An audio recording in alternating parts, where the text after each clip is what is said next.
Welcome to the CXO and CHRO Walk into a Bar, where we share insights at the intersection of talent and revenue. Dive into a unique narrative with our hosts, Michelle Strasburger, the insightful CHRO, and Dominique Sanfleur, the visionary CXO. Together, they bring dynamic perspectives that ignite thought-provoking dialogue from the C-suite. Each week, join us for electrifying sessions that confront the very challenges modern CXOs navigate in today's fast-paced business landscape. When split-second decisions loom, must it be talent or revenue that takes the hit? Or is there a harmonious crossroad where both can thrive? Can we blur the lines between talent and revenue? In every episode, we provide executive leaders with 3 strategic takeaways, transformative insights that will propel you to master the delicate balance between people and profit. It's not about winners or losers, but crafting an environment where everyone triumphs. Tune in and step closer to redefining executive success. I'm loving the introduction every time we do it more and more. I know, it gives us a minute to breathe. And it's such a well put together introduction. So thank you again, Michelle, for that. It's AI, right? You put it in there and it does it for you. It's really cool. I love AI. It's just helped me in all these areas of my life. And that relates with our topic today on unblocking innovation. So, very, very relevant. Michelle, do you want to kick us off intro and then we'll jump into it? Yeah, welcome to the CXO and CHRO Walk into a Bar. I am in beautiful New Hampshire. I am lucky today to be at the historic Mountain View Grand at in the White Mountains, overlooking the presidential range here. And I am Michelle Strasburger, the CEO of HR Rebooted, where we work with fast-growing organizations, helping CEOs scale without losing your soul. Love it. And I'm Dominique St. Fleur, CEO of Intramark. We create a data layer on culture to help organizations identify hidden risks like productivity gaps and unwanted turnover. And today we're talking about unblocking innovation. It's so interesting where there's organizations that just seem to bleed innovation, right? They just innovate. When you think of companies like like Apple, right? It's this. What are they going to come out with next? They can't possibly do better. They can't possibly innovate. I saw an article on LinkedIn yesterday. It's like Apple's going to come out with a phone that works based upon your thoughts. And I've been waiting for this. I just need something that just I can think it and it happens. Please put this in my calendar without me having to do it. I can see how that's cool, but also could go very wrong at the same time.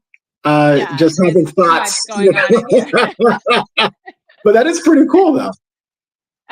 But then there's organizations that just maybe they innovated at one time and they get stagnant and they really struggle with innovation and so what's the difference? Why does Apple continue to innovate? And they've had leadership changes, and there was a point where they had Steve Jobs and they were very, very innovative, and then Steve Jobs left and then things became a little stagnant and they hurt, and then Steve Jobs came back.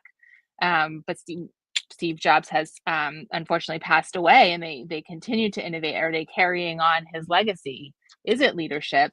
What is there a secret recipe to unboxing or unblocking innovation, and why do some companies have it and some companies don't? Is it you have to be in a certain space? Do you have to be in technology? Can financial industries innovate, or is it just they're banking and they're boring? No offense. Hopefully there's nobody in the audience in banking. Or can you innovate in other industries?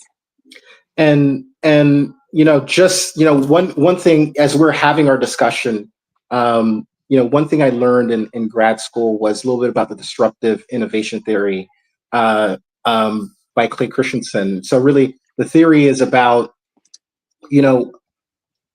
companies that get disrupted or that are disruptive, right? Companies that are disruptive usually, there are certain attributes of how they become disruptive in their markets, right? And so in the market, typically you have an incumbent, you have a larger organization that's really sustaining, right?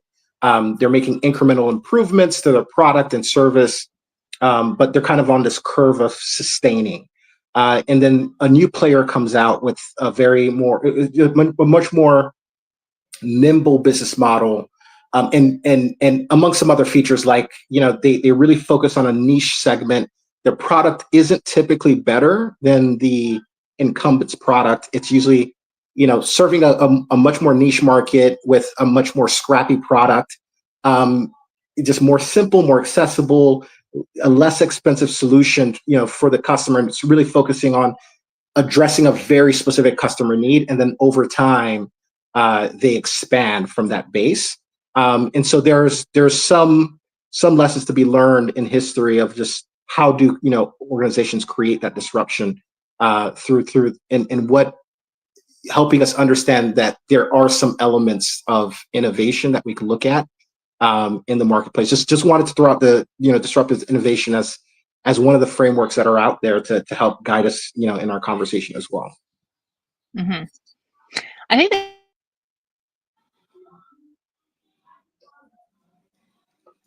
or innovation to happen in organizations. I think you can't just say from your leadership team to your employees, we're going to innovate. That's it. We just need to innovate. We need to solve all the problems. We're going to be innovative. Go forth and innovate. Be fruitful. And it's not going to happen. There needs to be some groundwork done. It has to be part of your culture, right? You have to have a culture of trust and feedback, because your employees have to have the ability to go to you and call the baby ugly, right? Your employees have to be able to say to you, like, things aren't working. This process, and maybe the process you invented as founder, as leader, as creator of the process, is not a valid process anymore. It's not working. And if you don't have a culture of trust and feedback, nobody's going to tell you that. They're putting their neck on the line for what? They're like, not today. Yes. I couldn't do it. I know there's a lot of HR professionals that won't go tell their CEO that their behavior is breaking the company. So you're not going to have frontline employees going to tell their supervisor that the process is broken if you don't have a culture of trust and feedback. And I couldn't agree more, right? It's before an organization, especially an established organization, starts thinking about innovation, I think it's you're hitting it on the head. For me, is first starting out, do you even have a culture that can support innovation, right? Do you have, and how do you know, right? Getting to the bottom of what is my culture? Does it support innovation? And if not, what are the things that I need to do to create that environment so that then we can start talking about innovation? Because if you could give innovation lip service, and it's a cool buzzword to say in the market, but in practice, you're not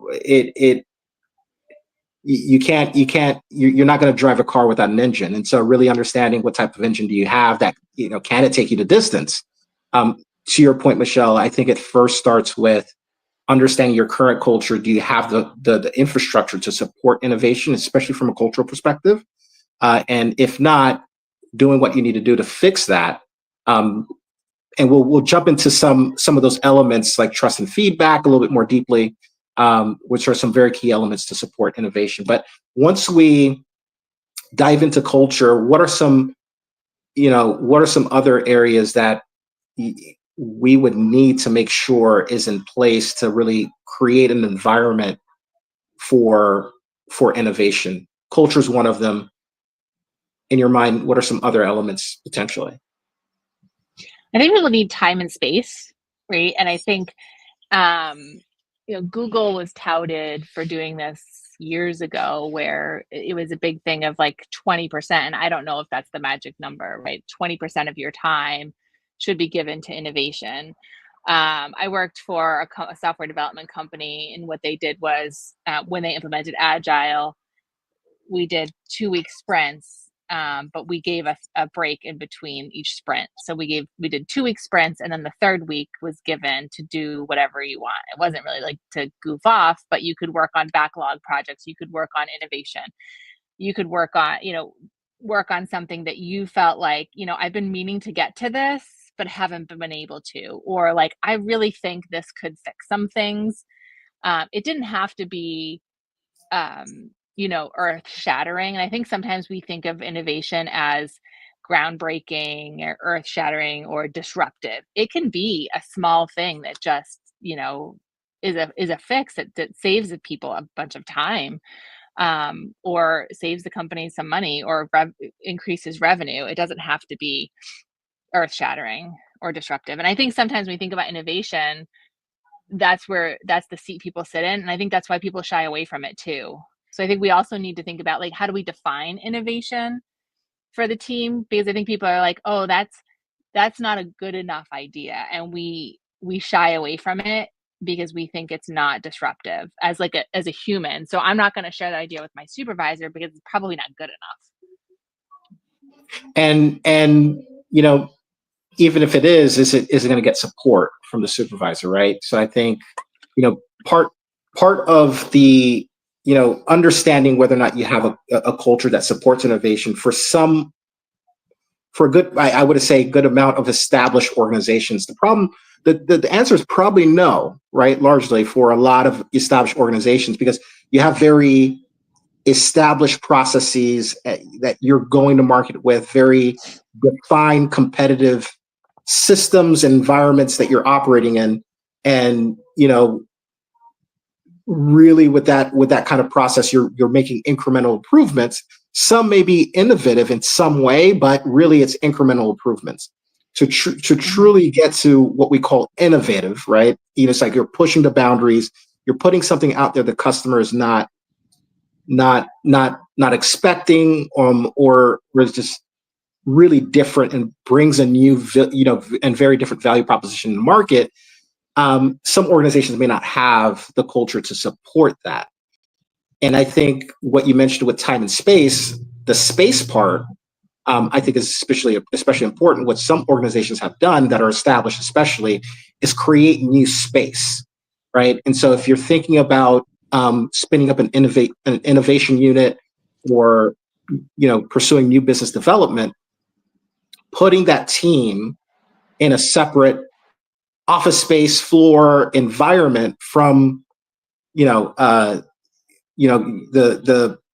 established teams is super important, right? So you get to create a new subculture that thinks differently, that is outside of the systems, the bureaucracy and the approval processes of the larger organization.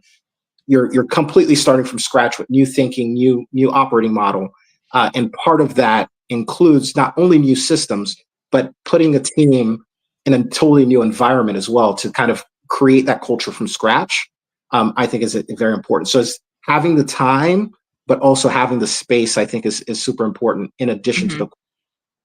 Yeah. And really thinking about what that team looks like, because it can be, and this is another thing I like about Agile, is the teams are pretty dynamic and not necessarily like the bureaucratic teams that we think of, where it's like, I'm a software team, I'm a marketing team, I'm the HR team. It's like, what is the team we need to get this project done? And so it's very dynamic and cross-functional, and not necessarily like just based on the function. It's based upon the project, which is really neat. I also have a friend that does this, in this space, and I will tag him in the comments.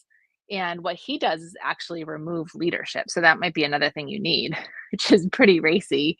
Um, and so, because leadership can be a barrier. So, what you might need is to remove the barriers on this. And leadership can be a barrier because when you bring ideas to leadership, their immediate reaction is to test it and push it and do the kind of like, that won't work because, or yeah, but, or we've tried that before and this is why it doesn't work, or nobody will buy into that.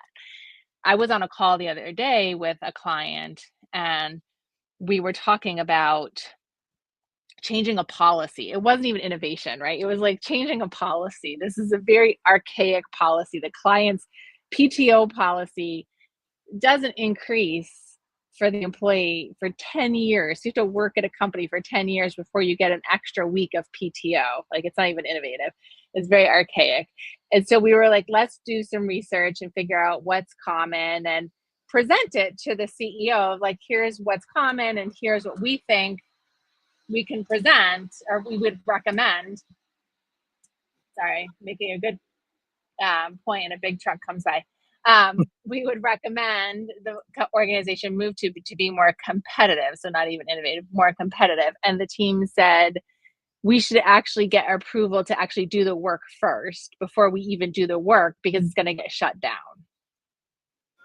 So they already know leadership's going to say no, or yeah, but, or all that's going to be a headwind before they even start the work. So why do the work?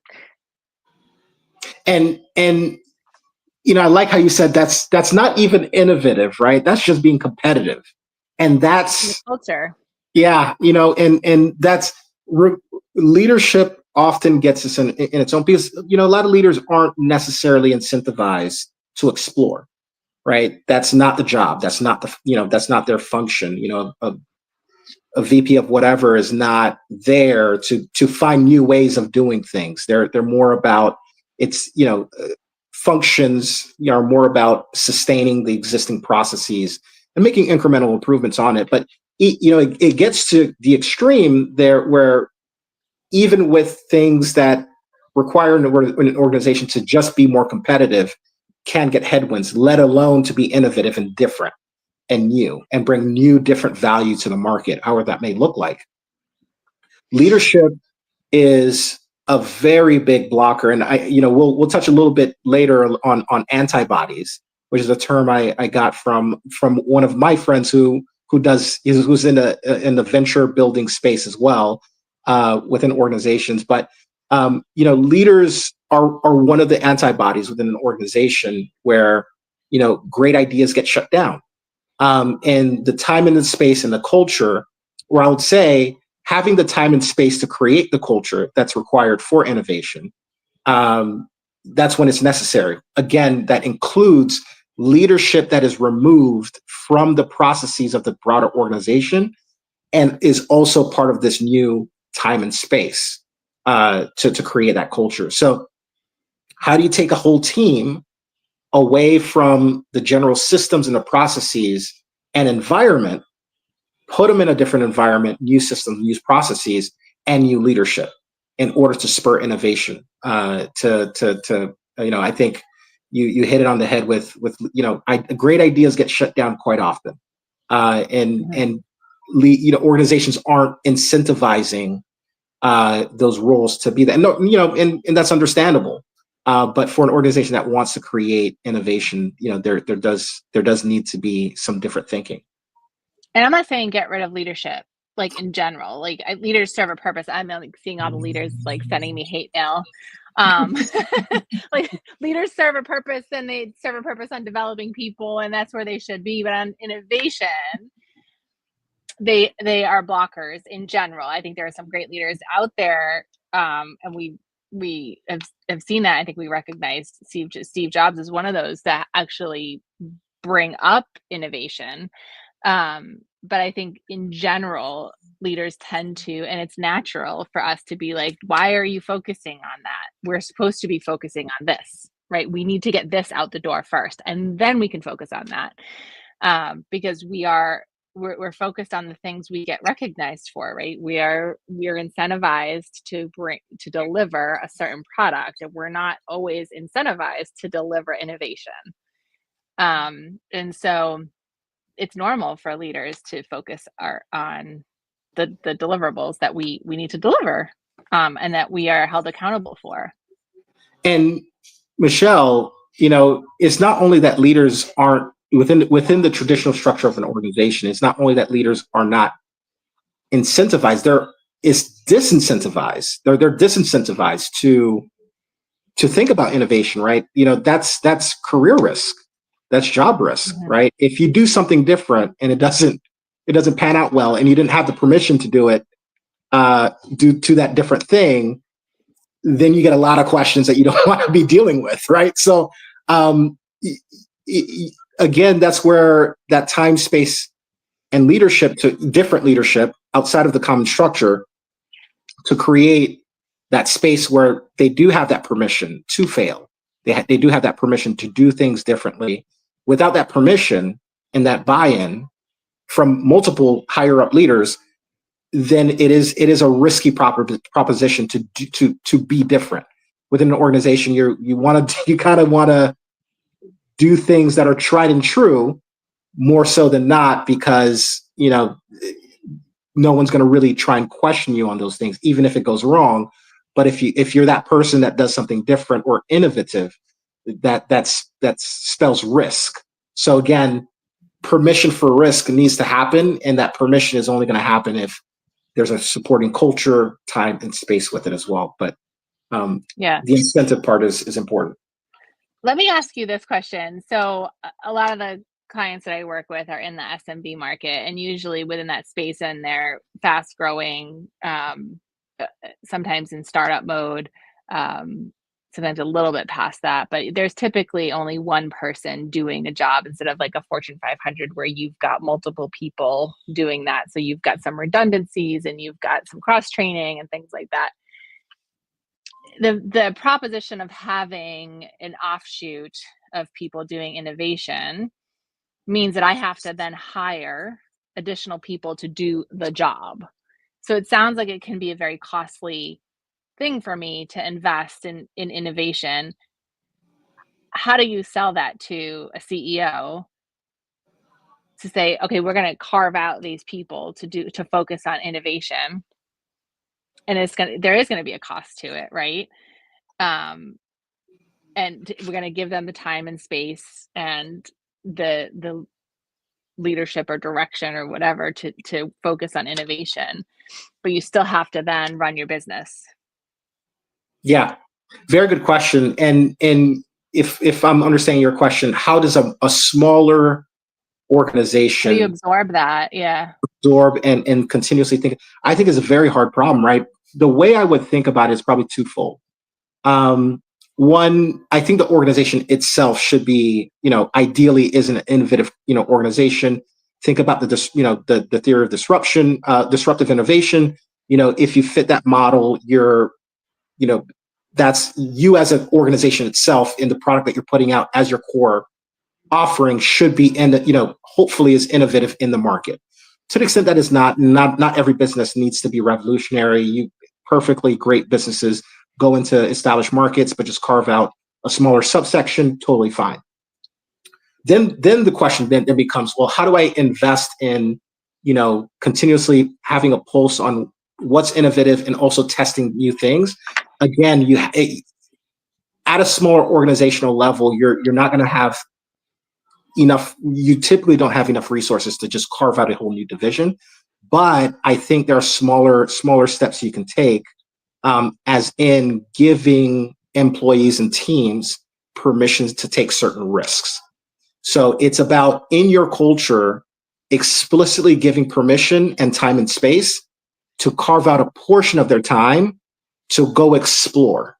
And so exploration could look like, hey, I have that 20% of my time that I can use to push some kind of innovative thinking for the organization. I have permission to take risks within that time budget.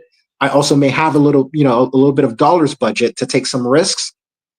I want to take a flight to California and go check, my buddy works for another company that's doing something cool.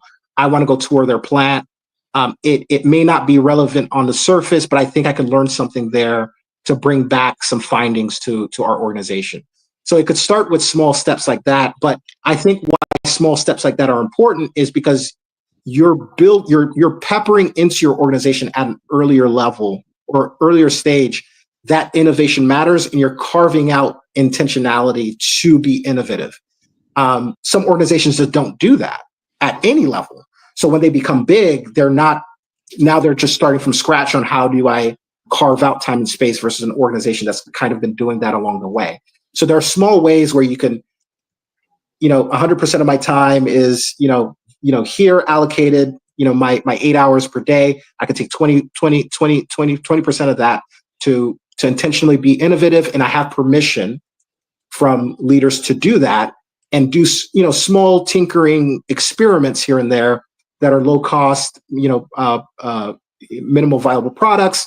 But as long as you have a culture and the permission to do that, there are small things that you can do, and send your people out, send them out to go talk to other companies, go talk to other organizations that are pushing the boundaries in your industry and not, and have them bring back insights from what they're seeing on the ground, touring plants.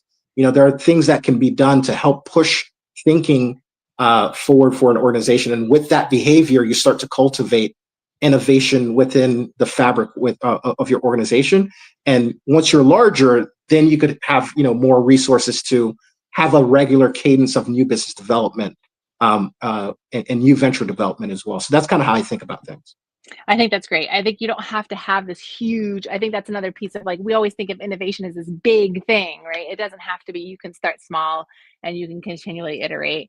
I think there's kind of 2 points there. One, putting things out to the team of, like, here are the problems we're trying to solve.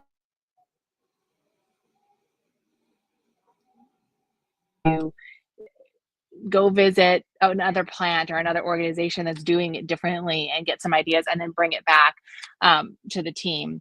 I think that's really powerful. Sharing, we always at the leadership level, at the executive leadership level, we always try to solve problems our ways. We talk about it at the leadership level. We throw out ideas. We fight each other about it. We're like, yeah, but no, we can't do that. We've tried that. What if we do this? We throw spaghetti at the wall. We see what sticks. We never throw it out to the team. That's a great way to be innovative. Like, throw the problems to the team, and then having some kind of feedback process, right? Have people try things. What have we tried? What worked? What didn't work? And continually sharing that feedback with the team. How did we, what innovative processes did we try?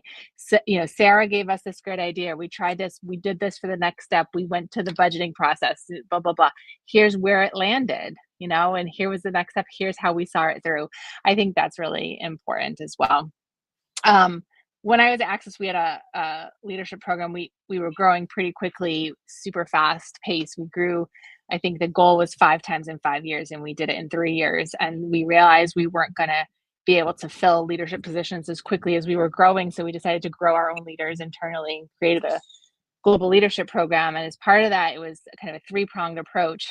We had classroom learning, coaching, and projects. And so they had cross-functional projects they had to work on. In their capstone project, we said, the board's going to write you a check for $5 million or whatever the number was. It probably wasn't that much, but it was $5 million, let's pretend, for you to come up with a new business or do something innovative for the business. How are you going to spend that money? And put together a business plan and whatever. They had to work together to create the business plan. And it was so cool to see what these people came up with. And these were new leaders, either in new leadership positions or going to be in new leadership positions. And these people are now leading regions for the organization. So it was really neat to see what they came up with, and ideas that we kind of said, oh, wow, why didn't we think of that? Because we're not there. We're not in the front lines. We're not doing it every day. And I think it's scary for the executive team to put those problems out to the front lines, because you're kind of, the king's not wearing any robes, right? You're kind of putting it out there to people. But I think it's important, if you want to be innovative, to be transparent and see what you get for answers.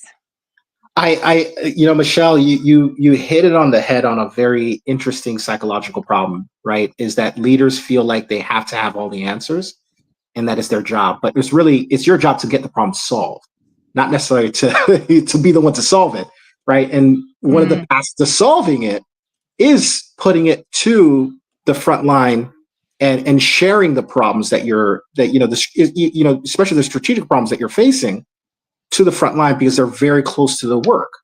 They're very close to the customer.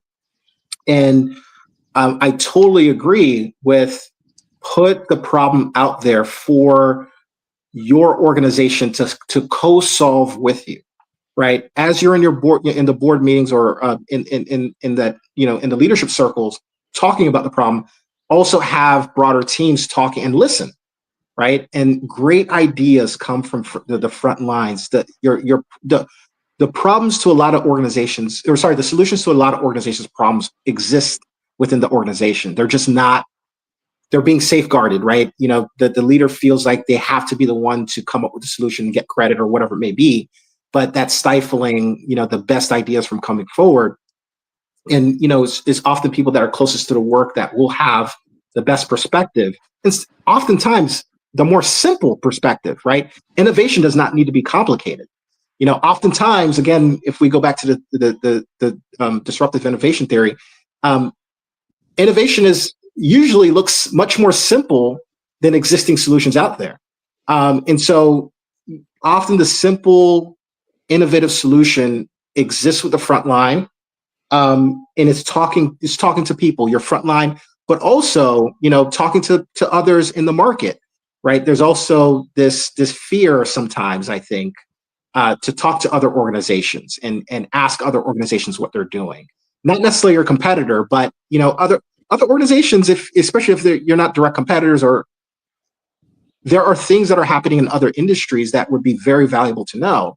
And organizations are more than happy to give you that plant tour, or to have that one-on-one to just talk about what they, how they solve certain problems in a very unique way for their industry that could provide some new thinking for yours. So there's a lot of value in talking to people and putting the problem out there to be solved with your people and with the market, and bringing that back, to the leaders.